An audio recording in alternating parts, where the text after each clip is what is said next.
Hii ni ishara ya kwamba umejiunga kwenye kampuni sahihi. Ninaongea hivi kwa sababu ninajua kuna watu ambao wanaendelea kufanya registration. Tuko kwenye ulimwengu wa taarifa. Sasa ili uwe na uhakika wa kampuni uliojiunga ama biashara ambayo umeamua kwenda kujiconnect ni sahihi, hivi ni vigezo vichache vya haraka ambavyo unaweza ukavipitia na ukavitumia kwenye kupima aina ya biashara au kampuni ambayo unataka kujiunga. Kwanza, hakikisha kuwa na mtaji ambao ni affordable. Yaani usije ukaambiwa mtaji ni milioni 8, alafu ukijiangalia wewe ile milioni 8 umeipata kwa mbinde. Sasa unadhani utagusa maisha ya nani mwingine atafute milioni 8 kwa muda gani?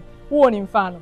Lakini unajiunga kwenye kampuni ambayo haujui unatoa wapi mmiliki. Haujui hata ikitokea changamoto utaenda kulalamika wapi. Kwa hiyo kuna haja pia ya kujua the owner wa hiyo kampuni ama hiyo biashara ambayo unataka kujiunga. Lakini hakikisha muwe mnatoa huduma ama mnauza bidhaa. Tunaongelea biashara. Unafanya nini kwenye hiyo biashara yako?